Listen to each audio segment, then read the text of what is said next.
इश्क़ बुज़म बाय सेम Asif. Episode number 10। Shakuntala Bai Shakir की दी गई तस्वीर वाली लड़की के बारे में मालूमात ले रही थी जब उसे पता चला कि वो लड़की जो तस्वीर वाली है वो सनान मलिक की बेटी है। अब अल्लाह अल्लाह करके तो उसने उन लोगों से जान छुड़ाई थी और अब एक बार फिर उन लोगों से पंगा ले ले, ये तो हरगिज़ मुमकिन नहीं था।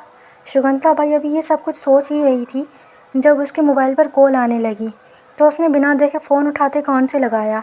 हाँ बोल रहे, मैंने एक लड़की अगवा करने को कहा था, तुमसे वो भी नहीं हुआ और पैसे भी ले लिए, तो अपने पैसे वापस ले लें, मेरे को नहीं चाहिए। मैं जिन लोगों से पीछा छुड़ा रही थी तो उन्हीं लोगों को फिर मेरे सामने ला रहा है।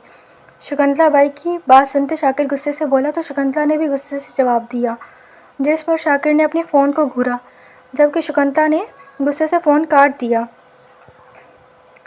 फिर शकुंतला उठती बाहर आई और सीधी आती अपनी गाड़ी में बैठी और फिर तकरीबन 10 मिनट में ही उसकी गाड़ी बहराम मिला के आगे रुकी तो उसने अंदर की तरफ जाना चाहा जब एक गार्ड ने उसे रोक लिया।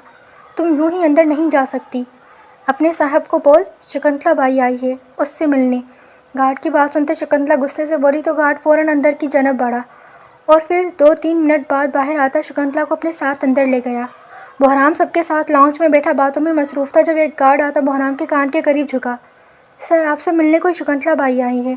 उस गार्ड की बात सुनते बहराम एक झटके से सीधा हुआ और फिर गुस्से से उस गार्ड को घूरा तो उस गार्ड ने सर झुकाया, अंदर लेकर आओ उसे।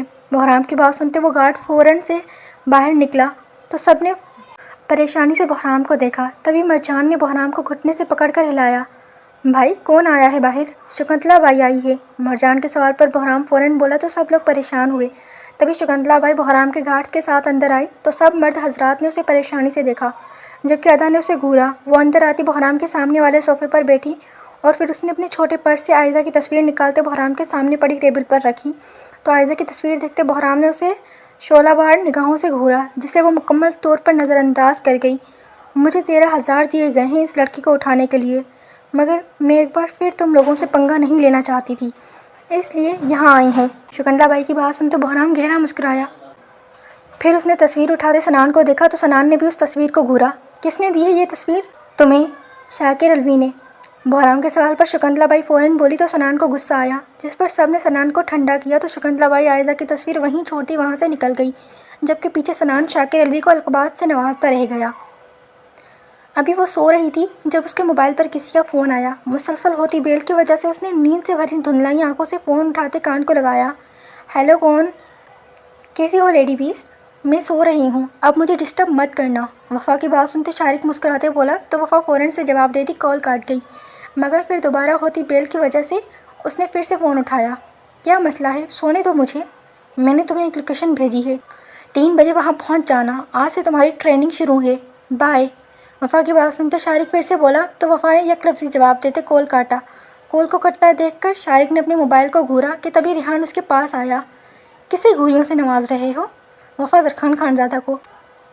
अपनी बीवी और बेटी कम है मेरी नखरे दिखाने के लिए कि अब इस महारानी के भी नखरे उठाऊं? मुंह पर मेरे फ़ोन काट दिया इसने पागल औरत। रिहान के सवाल पर शारिक गुस्से से बोला तो रिहान ने कहका लगाया, जिस पर शारिक ने उसे घूरते खामोश करवाया और ख़ुद कमरे से बाहर चला गया। कॉल काटने के ठीक 10 मिनट बाद वफ़ा ने मोबाइल पर टाइम देखा तो वहाँ दोपहर का 1 बज रहा था।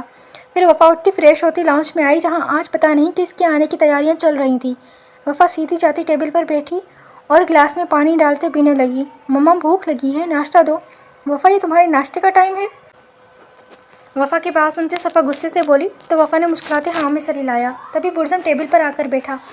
इसे देखो, वो सुबह से जाग रहा है। ज़म, आइंदा सोए रहना जब तक मैं ना उठूँ। सफ़ा की बात सुनते वफ़ा बुर्ज़म को देखती बोली तो बुर्ज़म ने कहका लगाया। तभी अदा ने नाश्ता लाते टेबल पर रखा जिसे वो दोनों मज़े से खाने लगे। वैसे बड़ी मम्मा, आज ही इतनी तैयारियाँ क्यों हो रही हैं? क्योंकि आज एक बहुत ख़ास दिन है। और वो ख़ास दिन क्या है? वफ़ा के सवाल पर अदा मुस्कुराते बोली तो बुर्ज़म ने सवाल दागा, जिस पर अदा हल्का सा मुस्कुराई। आज तुम्हारे बाबा और मेरी शादी की सालगिरह है और मैं तुम्हारे बाबा को सरप्राइज़ देना चाहती हूँ। अदा की बात सुनते बुर्ज़म हल्का सा मुस्कुराया तो अदा वापस किचन में गई जबकि बुर्ज़म किसी गहरी सोच में पड़ गया। क्या हुआ ज़म, क्या सोच रहे हो? कुछ नहीं, तुम नाश्ता करो। वफ़ा की बात सुनते बुर्ज़म जवाब देता फ़ौरन उठ गया जबकि वफ़ा खामोशी से अपना नाश्ता ख़त्म करने लगी। वफ़ा खामोशी से नाश्ता ख़त्म करती फ्रेश होती शारिक की बताई गई जगह पर पहुँची। पहले तो वफ़ा को यही लगा कि वो कोई जंगल का हिस्सा होगा, मगर इस जगह पर इतनी बड़ी और इतनी खूबसूरत बिल्डिंग देखकर वफ़ा मुस्कुराई और फिर फ़ौरन अंदर बढ़ी। वफ़ा को दरवाजे से रेहान ने ही पिक कर लिया था और अब वो उसे घुमाता हुआ परिज़ी के पास लाया था, जो इस इंस्टीट्यूट की मालकिन थी और इस वक्त ऑफिस की मेन कुर्सी पर बैठी कुछ सफ़े देखने में मसरूफ़ थी। रेहान वफ़ा को लाता एक कुर्सी पर बैठा गया तो परिज़ी वफ़ा की तरफ मुतवज्जा हुई। मुझे यहाँ क्यों बुलाया है? यहाँ पर तुम्हारी ट्रेनिंग होगी, तुम्हें रोज़ इस वक्त यहाँ पर आना है और रोज़ 3 घंटे की ट्रेनिंग लेकर वापस जाना है। ठीक है, और कुछ? वफ़ा के सवाल पर परिज़ी मुस्कुराते बोली। तो वफ़ा हामी भरते सवाल दाग गई, जिस पर परिज़ी ने खामोशी से नफ़ी में सर हिलाया तो वफ़ा फ़ौरन उठ खड़ी हुई। चलो, कहाँ करनी है ट्रेनिंग? वफ़ा के सवाल पर रेहान उसे एक बड़े से हॉलनुमा कमरे में ले आया जहाँ कोई नहीं था। फिर रेहान उसे छोड़कर वहाँ से चला गया तो एक 30-24 साल की उम्र का लड़का उसके पास आया। ये लो, कपड़े बदलो। उस लड़के की बात सुनते वफ़ा ने उस लड़के के मुंह पर थप्पड़ दे मारा, जिस पर वो लड़का परेशान होता उसे देखने लगा। दफ़ा हो जाओ। वफ़ा, क्या हुआ? इसने मुझसे अपने सामने ही कपड़े बदलने की बात की। वफ़ा की बात सुनते पीछे से आती परीक्षा परेशानी से बोली तो वफ़ा ने फ़ौरन जवाब दिया, जिस पर परीक्षा ने मुस्कुराते हाँ में सर हिलाया तो वो आदमी वहाँ से चला गया, जबकि पीछे वफ़ा और परीक्षा अकेली रह गई। मैं कपड़े बदले बगैर ही ट्रेनिंग लूँगी। वफ़ा की बात सुनते परीक्षा ने हाँ में सर हिलाया और फिर उसकी बात मानते उसे कपड़े बदले बगैर ही ट्रेनिंग देने लगी। आज वफ़ा जब घर आई तो उसकी हालत कुछ ख़राब थी। वो किसी से भी बात किए बगैर अपने कमरे में चली गई और फिर शाम को केक काटने के वक्त ही नीचे उतरी। सबको एक साथ लाउंज में बैठे बातें करते देखकर वफ़ा भी मुस्कुराती उनके पास आती लाउंज में बैठी। बाबा, अरमगान कहाँ है? अरमगान आयज़ा को लेकर बाहर गया है घूमने, बस उन्हीं का वेट है, फिर केक काटेंगे। वफ़ा की बात सुनते सफ़ा फ़ौरन बोली तो वफ़ा मुस्कुराई। तभी ज़रख़ान के फ़ोन पर कॉल आई, जिसे ज़रख़ान ने परेशानी से पिक किया। अरमगान बेटी, कहाँ हो? कब से वेट कर रहे हैं सब? मैं आपका बेटा अरमगान नहीं बोल रहा। दरअसल आपका बेटा मुझे बहुत बुरी हालत में सड़क किनारे गाड़ी में मिला। मैं उसे लेकर लियाकत हॉस्पिटल आया हूँ, आप भी जल्दी पहुँच जाएँ। व्हाट? मैं आ रहा हूँ। ज़रख़ान की बात सुनते एक आदमी परेशानी से बोला तो ज़रख़ान चिल्लाता खड़ा हुआ और फिर फ़ौरन जवाब देता बाहर को भागा तो सब लोग परेशानी से उसके पीछे भागे, जबकि ज़रख़ान को गाड़ी में बैठते देखकर बहराम ने फ़ौरन उसका बाजू पकड़ा। हुआ क्या है ज़रख़ान, बताओ तो।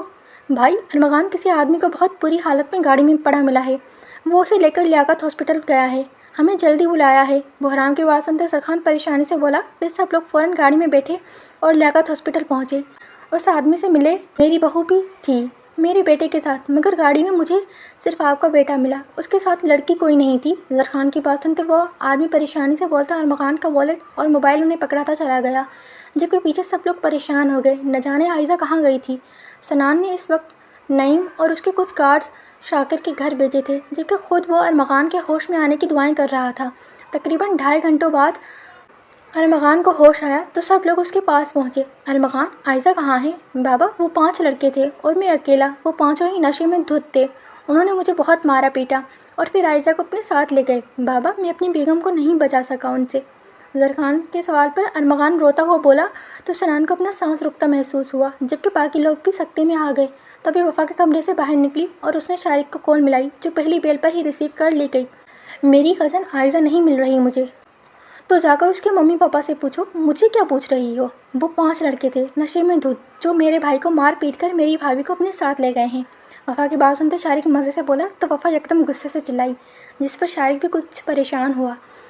अच्छा, तुम फिक्र ना करो, मैं क्लर से बात करता हूँ, जल्दी करो। शारिक की बात सुनते वफ़ा गुस्से से बोली तो शारिक फ़ोन काटते परिज़ी के पास गया और उसे मुकम्मल बात बताई। तभी परिज़ी ने अपनी जेब से मोबाइल निकालते कॉल मिलाई। मैं एक लड़की की तस्वीर भेज रही हूँ, मुझे 10 मिनट में ये लड़की सही सलामत चाहिए, नहीं मिली तो मुझसे बुरा कोई नहीं होगा। परिज़ी की बात सुनते उस आदमी ने कॉल काटी तो परिज़ी ने आयज़ा की तस्वीर भेजी।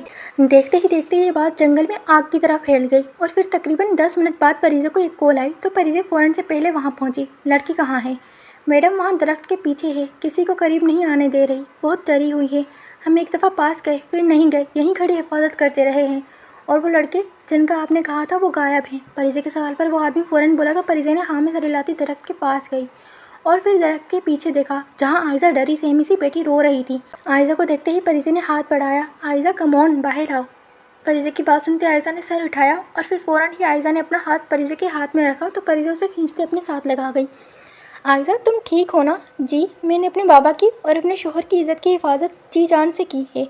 मैं बिल्कुल नहीं डरी और उनसे अपना आप छुड़ाकर भाग कर आते यहाँ छुप गई। मुझे पता था बाबा किसी न किसी को ज़रूर भेजेंगे मुझे और अरमगान को ढूंढने। चलो घर चलो। परीज़े आयज़ा को दोनों बाजुओं से पकड़ती अपने सामने करती बोली, तो आयज़ा ने फ़ौरन जवाब दिया, जिस पर परीज़े मुस्कुराती बोली और फिर उसे लेती सीधी बहराम विला पहुंची। परीज़े की गाड़ी जैसे ही बहराम विला के बाहर पहुंची तो उसे सामने से ही परीज़े की गाड़ी आती दिखाई दी। तुम यहाँ क्या कर रही हो? मुझे ये फॉर्म ज़रखान अंकल से फिल करवाना था और परी को बुर्ज़म से मिलना था, तो इसलिए आई थी। परीज़े और परीशे गाड़ी से उतरती जैसे ही आमने सामने आई तो परीज़े ने सवाल किया, जिस पर परीशे ने मुस्कुराते सवाल किया, मगर वो फिर भी परीज़े से वो सवाल ना कर सकी जो परीज़े ने उससे किया था। बहराम विला में परीज़े को देखकर हैरान तो वो भी थी, मगर परीज़े से सवाल करने की इजाज़त किसी को नहीं थी, ख़ास करके तब जब वो परीज़े अरब मलिक के बजाय लेडी कलर बनी हो। परीज़े भले से अपनी जिम्मेदारियां बांट चुकी थी, मगर आज भी परीज़े का अपना ही रौब और दबदबा था। आज भी उससे सवाल करने की इजाज़त किसी को ना थी, और ये इजाज़त तो वो अपने शौहर अरब को भी नहीं देती थी, जबकि अरब हमेशा ही ये गलती करके परीज़े का मूड बिगाड़ देता था, और फिर जब तक परीज़े उसे सज़ा ना दे देती परीज़े मानती भी नहीं थी, और फिर परीज़े नाराज़ हो और अरब को सुकून की नींद आ जाए ये तो नामुमकिन सी बात थी।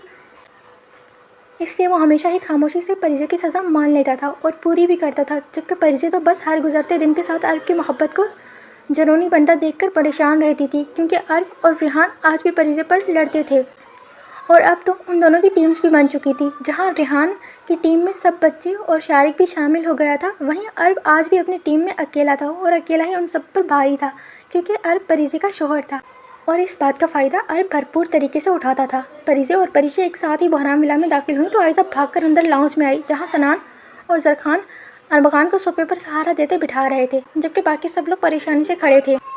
आयज़ा भागकर अंदर आती मम्मा मम्मा चिल्लाती सीधी तालिया को चिपकी, जबकि आयज़ा के पीछे परीज़े और परीशे को अंदर आता देखकर सब लोग परेशान हुए। Thank you so much lady गिलर, इट्स ओके, मगर मैं ये पूरा वाक़या जानना चाहती हूँ, हुआ क्या? जी आप अरमगान से पूछ लें, आए बैठे। वफ़ा आगे बढ़ती परीज़े को बोलती, सबके परेशान चेहरों को सुकून में ले आई। तो परीज़े ने फ़ौरन जवाब दिया, जिस पर वफ़ा मुस्कुराती बोलती उसे अंदर लाती अरमगान के सामने बिठा गई। वफ़ा ये फॉर्म ज़रखान अंकल ने फिल करना है। इतना भी बड़ा नहीं हूँ मैं कि तुम मुझे अंकल बोलो, तुमसे 2-3 साल बड़ा हूँगा बस, मेरी और वफ़ा की एज सेम है। परीशे की बात सुनते ज़रखान दिल के मकाम पर हाथ रखता बोला, तो सब लोग मुस्कुराए। तभी परीशे ने जवाब देते ज़रखान का मुँह बंद करवाया। फिर ज़रखान परीशे से फॉर्म लेता फिल करने लगा, जबकि परी के बार बार तंग करने पर परीशे वफ़ा की तरफ मुतवज्जा हुई। वफ़ा बुर्ज़म कहाँ हैं? वो ज़म तो सो रहे हैं। क्यों, क्या हुआ? परी को तुम्हारा ज़म बहुत पसंद आया है, वो उससे स्पेशल मिलने आई है। परीशे के सवाल पर वफ़ा परेशानी से बोली, तो परीशे ने मुस्कुराते जवाब दिया, जिस पर सब लोग मुस्कुराए। तो वफ़ा ने परी को इशारा किया, तुम्हें पता है मेरा सबसे फेवरेट काम क्या है?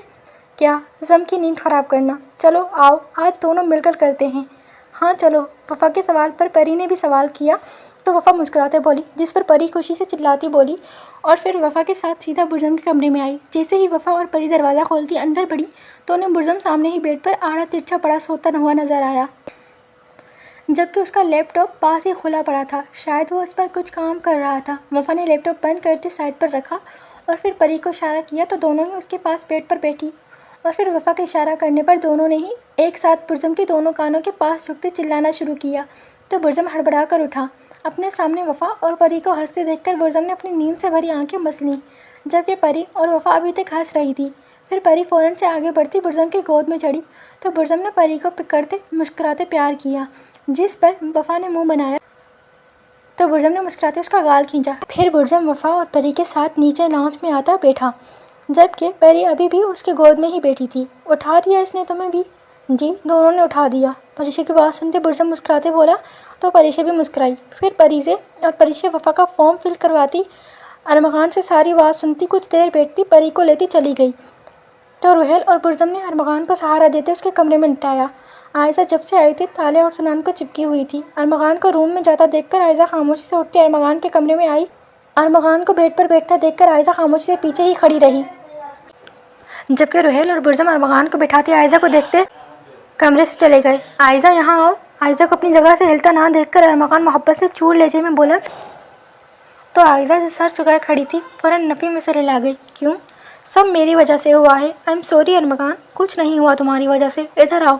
अरमगान के सवाल पर आयज़ा रोती बोली, तो अरमगान ने फ़ौरन जवाब दिया, जबकि आयज़ा एक बार फिर नफ़ी में सर हिला गई। तुम नहीं आओगी तो मुझे उठ कर आना पड़ेगा।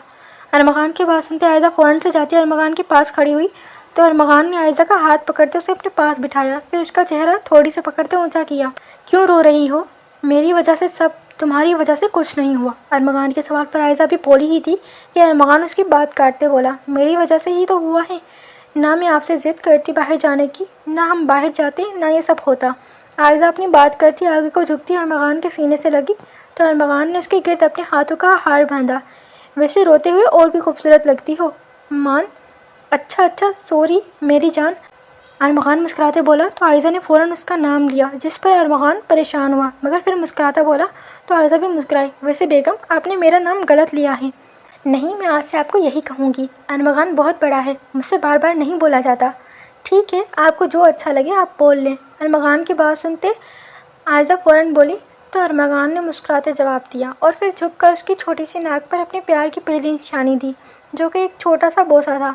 तो आयज़ा एकदम सुर्ख पड़ती नज़रें झुका गई, जबकि आयज़ा का बदलता रंग देखकर अरमगान गहरा मुस्कुराया। वैसे जानम, मैं सोच रहा था ठीक होने के बाद क्यों ना बाबा को बोलकर रुखसती करवा लूँ। वो क्या है ना, मेरा बेट अब मुझे अकेले का वज़न बर्दाश्त नहीं करता, कहता है मुझे दूसरा पार्टनर भी ला कर दो। कौन ये बात बोलता है? अच्छे से समझती हूँ, अभी कोई ज़रूरत नहीं रुखसती की, ये ज़्यादती है मेरे साथ। मुझे अब रातों में अकेले नींद नहीं आती। अरमगान की बात सुनते आयज़ा फ़ौरन बोली तो अरमगान मुस्कुराता बोला, जिस पर आयज़ा भी मुस्कुराई, जबकि अरमगान इस बात पर खुश हो गया कि वो आयज़ा का दिमाग इस वाक़े से हटाने पर कामयाब हो गया है। कोई बात नहीं, बर्दाश्त करें। वैसे भी अरमगान की बात सुनते अभी आयज़ा बोली ही थी कि अरमगान शिद्दत से उसके होठों पर झुका तो आयज़ा को अपना सांस बंद होता महसूस हुआ। आयज़ा को लाल होता देखकर अरमगान फ़ौरन दूर हुआ तो आयज़ा लंबे लंबे सांस लेती अरमगान के सीने से लगी। मान, ये आप मान की जान, शरीयत के मुताबिक आप बीवी हैं मेरी, और रुखसती के लिए भी खुद को तैयार कर लें, क्योंकि मैं अब जल्द ही आपको रुखसत कर लूँगा। मैं बुर्ज़म बहराम खानज़ादा नहीं हूँ जो अपनी मोहब्बत को खुद से दूर रखूँ। मैं अरमगान खानज़ादा हूँ, आपको जल्द अपना बनाऊँगा। वैसे भी मेरी मोहब्बत तो मेरे निकाह में है, तो क्यों फिर मैं इंतज़ार करूँ। इसलिए बाद में परेशानी से बेहतर है कि पहले ही खुद को रुखसती के लिए और फिर मेरी शिद्दतें सहने के लिए तैयार रखें। मैं आपसे अब मज़ीद दूरी बर्दाश्त नहीं कर सकता। आयज़ा अभी बोली ही थी कि अरमगान उसकी बात काटते बोला, जबकि आयज़ा जो उसके सीने पर सर रखे उसकी बातें सुन रही थी, आने वाले वक्त का सोचती खुद को इसके लिए तैयार करने लगी। फिर आयज़ा खामोशी से उठती अपने कमरे में चली गई, जबकि अरमगान मुस्कुराते टीवी देखने लगा।